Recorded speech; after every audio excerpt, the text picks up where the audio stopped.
Ma'am आज आपने meeting करी है, 2 सितंबर को आप यहाँ से दिल्ली के लिए रवाना होंगी, पैदल यात्रा है आपकी।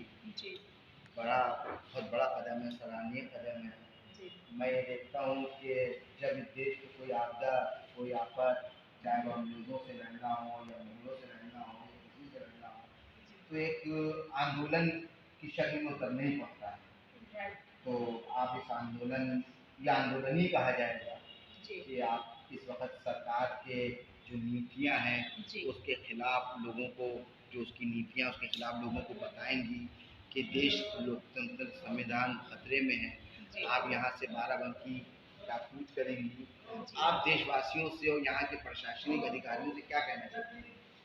देखिए, मैं सबसे पहली बात तो हमें जो आंदोलन आज करने की ज़रूरत पड़ी है, ये हमारे जो देश कहते हैं ना कि देश आज़ाद हो गया है।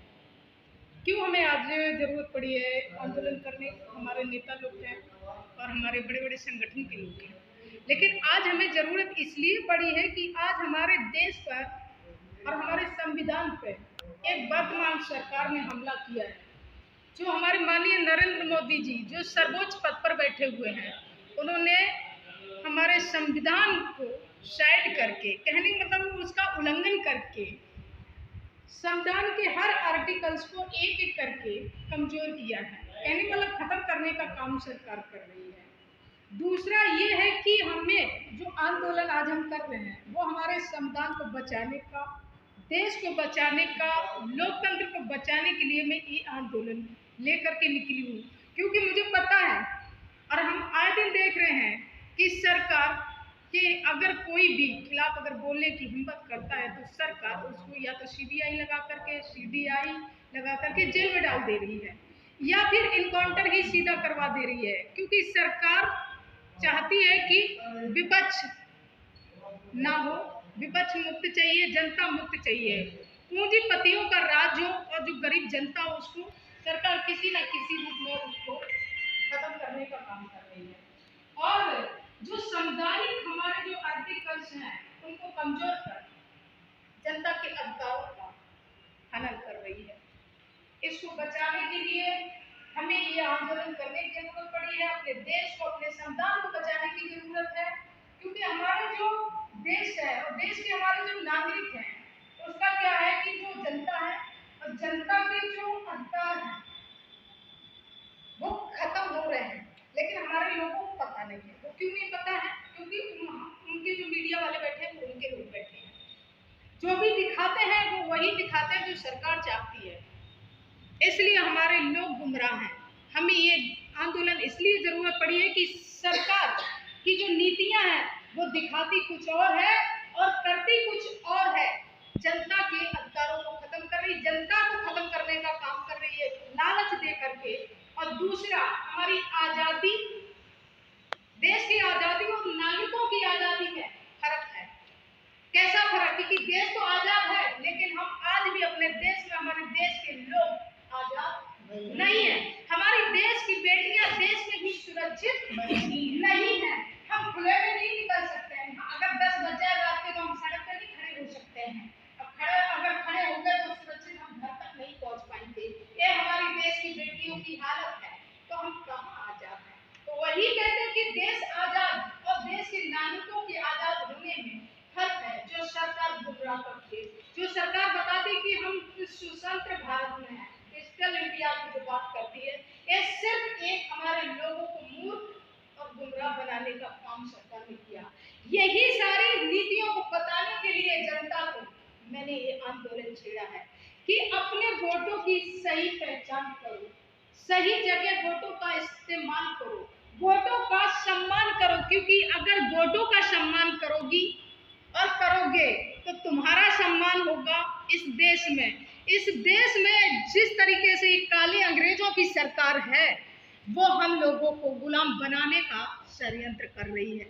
आज हमारी जो 2 सितंबर से यात्रा हम निकाल रहे हैं सामाजिक परिवर्तन चौक से, ये यात्रा हमने उस वक्त निकाल रहे हैं जब हमारे राष्ट्रीय दल के नेताओं ने हाथ खड़े कर दिए, हमारे बड़े बड़े संगठनों ने हाथ खड़े कर दिए। आज मुझे पता है कि हमारी जिस तरीके से मणिपुर की घटना हुई, इस सरकार ने ये दिखाया है, ये संकेत दिया है कि आने वाले समय में तुम्हारे साथ यही होगा। तो हमने अपनी बेटियों को, अपने देश के नागरिकों को जगाने के लिए ये आंदोलन छेड़ा है कि आज भी तुम्हें मौका है, आज चेत जाओ। आने वाला समय बोलने के लिए समय नहीं बचेगा, खड़े होने के लिए तुम्हारे पास समय नहीं बचेगा। दोबारा तुम्हें बाबा साहब इस गुलामी से निकालने के लिए नहीं आएंगे। तुम्हें अपनी गुलामी की जंजीरें खुद ही तोड़नी पड़ेगी। इन तानाशाही सरकारों से तुम्हें स्वयं लड़ना होगा और अपने अधिकारों के लिए लड़ना होगा। अब यहाँ पर तय करता है, या तो तुम अपनी गुलामी स्वीकार कर लो या अपने अधिकारों के लिए मैदान में उतरो।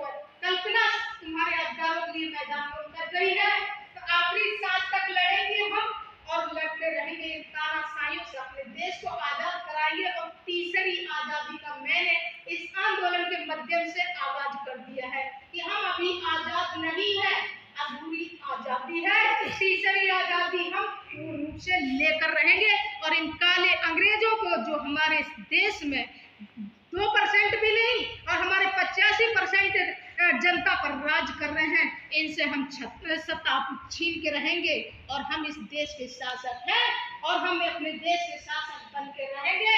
ये हम अपने लोगों को, अपनी जनता और देश के नागरिकों को ये एहसास कराएंगे कि आंदोलन मैं इसलिए कर रही हूँ क्योंकि हमारे देश के लोग, देश के नागरिक गुलाम हैं। वो 2 किलो 4 किलो अनाज में बिके हुए हैं। उनको नहीं पता है कि इसकी आड़ में उनको गुलाम बनाने का काम किया जा रहा है। उनको नहीं पता है कि उनकी शिक्षा छीन ली गई है, उनको नहीं पता है कि उनकी नौकरियां छीन ली गई, उनको नहीं पता है कि वो जिस घर में रह रहे हैं उसको घर खतौनी बना दिया गया है, घर तक भी छीन लिया गया है सरकार के द्वारा। लेकिन आज इसका फर्क नहीं पड़ रहा है, हम अपने लोगों से कह रहे हैं, लेकिन आज के आने वाले 10 साल के बाद इसका असर जब दिखेगा तो बोलने लायक नहीं रहोगे। आज भी अपने देश के वासियों से, सभी से अपील करते हैं, ये आंदोलन कल्पना का अकेले के नहीं है, आपके अधिकारों के है, आपके भविष्य के है, आपके बच्चों का है, आपकी आने वाली पीढ़ी के है। आप अगर संविधान जिंदा है तो आप जिंदा हो, यदि संविधान खत्म हो गया तो आप अपने ही देश में गुलाम हो जाएंगे और बदला मजदूर बन करके अपने ही घर, अपनी ही खेती में मजदूरी करेंगे। आपको कोई द्वारा बाबा साहब मानवर कांशीराम बचाने नहीं आएंगे, तुम्हें अपनी लड़ाई स्वयं लड़नी पड़ेगी। मैंने ये आंदोलन आपके अधिकारों के लिए छेड़ा है। आपकी जिम्मेदारी बनती है कि आप अपनी हक की लड़ाई लड़ें और आंदोलन में अपनी भागीदारी निभाएं और अपने अधिकारों की आवाज बुलंद करें। मैं पुनः अपील करती हूँ तो 2 सितंबर को लखनऊ सामाजिक परिवर्तन चौक हजरतगंज में आंदोलन की शुरुआत हो रही है। परिवर्तन चौक से, परिवर्तन का मतलब क्रांति और क्रांति का मतलब अधिकारों की आवाज को बुलंद करना। अधिकार मांगे नहीं जाते हैं साथियों, अधिकार छीने जाते हैं और आज आपको मांगने की जरूरत नहीं, आज अधिकारों को छीनने की जरूरत है क्योंकि आज तानाशाही लोग सत्ता में बैठे हैं, वो तुम्हारे अधिकार मांगने से तुम्हें नहीं देंगे, आज तुम्हें छीनने की जरूरत है। अगर आज नहीं छीन पाए तो आने वाले समय में तुम बोलने लायक नहीं रहोगे। और आज हम यही कहते हैं कि अभी आपके पास समय है, आओ हम सब मिलकर के इस लड़ाई को लड़े और अपने भारत देश को बचाने का काम करें और लोकतंत्र को बचाने का काम करें, अपने संविधान को बचाने का काम करें। अगर नहीं जागे तो सोते ही रह जाओगे और मुर्दे बनकर उनकी गुलामी करोगे। वही वक्त आ जाएगा, गले में हाड़ी और कमर में झाड़ू, दोबारा आप आजाद नहीं हो पाएंगे इस गुलामी से। मैं सभी देशवासियों से अपील करते हैं कि अभी भी जाग जाओ, वक्त है। जय भीम, जय भारत। मैम, ये आपका जो मिशन चल रहा है जी। वोटिंग को लेकर के कि वोट बैलेट पेपर से कराया जाए, मतदान मशीन से न कराया जाए, तो इसमें क्या लगता है कि इसमें विपक्ष क्यों नहीं साथ दे रहा है? देखिए, विपक्ष खुद घोटाला करे बैठा है। तो क्या माना जाए कि ये जो अभी यहाँ पर जनता के वोटों का हनन होता है जी, सरकार में जो विपक्ष बैठे हैं वो तो घोटाला करे बैठे हैं, उनके तो पेट भरे हुए हैं जी। अब बात आती कि जनता जाए कहाँ जी। जनता के साथ जब शोषण होता है तो विपक्ष आवाज भी नहीं उठाते, उनको डर है क्योंकि सरकार इस तरीके से जो भाजपा कर रही है विपक्षियों के साथ कि अगर बोलने का भी प्रयास करते हैं तो उनके पीछे CBI, ED लगा देते हैं। तो वो तो उनकी वजह से नहीं बोल पाते हैं। अब यहाँ पर उनको पता है कि यहाँ पर सब पार्टियों में बटे हुए हैं, संगठन में लोग बटे हुए हैं, तो उनको दिखता है जो जिस संगठन के साथ है, जो जिस पार्टी के साथ है, उसके साथ अत्याचार सबसे ज्यादा करते हैं लोग इस भाजपा सरकार में। तो इसलिए हमारे जो वोटों का हनन होता है ईवीएम के द्वारा, सरकार लोकतंत्र की हत्या करती है ईवीएम के द्वारा, क्योंकि हमारे वोटों का हनन करना, जनता के वोटों का हनन करना वो किसी अपराध से कम नहीं है। कि साजिश के तहत वोटों की चोरी करना ये सरकार एक अपराध करती है कि जनता की वोटों को लूटती है ईवीएम के तहत।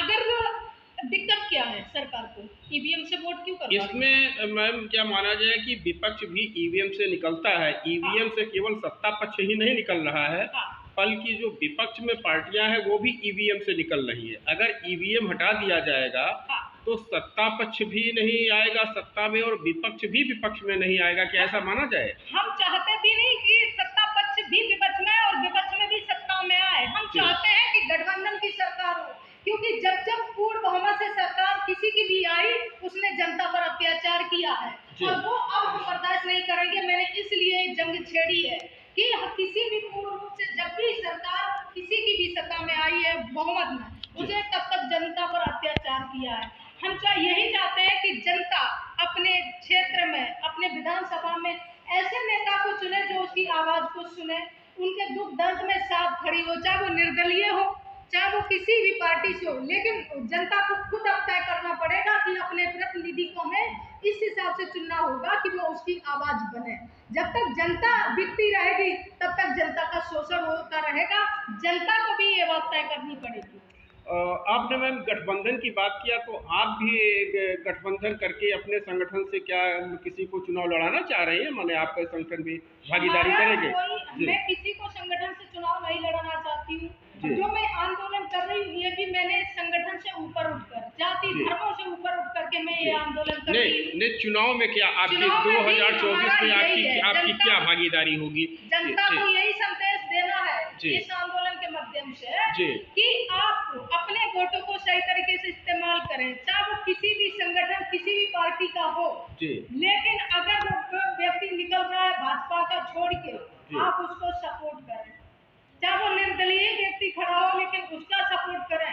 यदि आप भाजपा को सपोर्ट कर रहे हैं तो अपने अधिकारों को खत्म कर रहे हैं, अब गुलामी की ओर जा रहे हैं, अपने बच्चों के अधिकारों को खत्म करने का काम करेंगे, अपने वोटों को आप गलत जगह इस्तेमाल कर रहे हैं। तो मैम को भाजपा का जो दूसरे राजनीतिक दल आज विपक्ष में बैठे हुए हैं, तो जनता उनको शासन सत्ता में लंबे समय तक देखा, जैसे कांग्रेस को लंबे समय तक देखा, यूपी में समाजवादी पार्टी बहुजन समाज पार्टी को 4 बार देखा, बिहार में जनता दल माने लालू यादव और राबड़ी देवी इन सबको देखा, नीतीश कुमार को देखा। इन सबको देख करके भाजपा के साथ खड़ी हुई है, तो क्या लग रहा है कि जनता किसके साथ जाएगी जब इन लोगों से ऊब कर ही भाजपा के साथ आई है?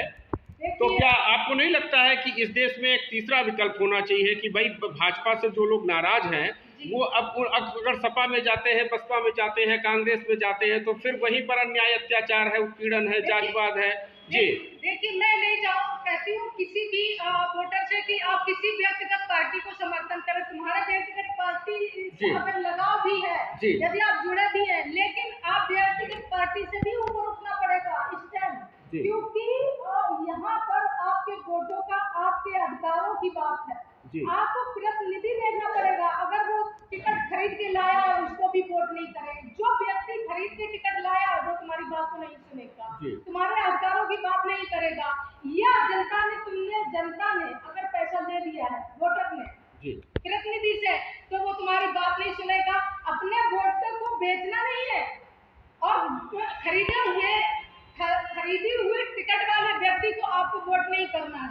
आपको वोट उस व्यक्ति को करना है जो तुम्हारे समाज में और तुम्हारे क्षेत्र में लंबे समय से काम कर रहा हो, जमीनी स्तर पे उसको अगर वोट टिकट मिलती है उसको आप वोट सपोर्ट करें, वो चाहे किसी भी पार्टी का हो, भाजपा छोड़ के। अब रही बात भाजपा की, आपने कहा कि भाजपा के साथ खड़े, भाजपा से लोग परेशान है, त्राही बोल रहे हैं, जनता आवाज नहीं उठा पा रही, जनता की बोलती बंद है।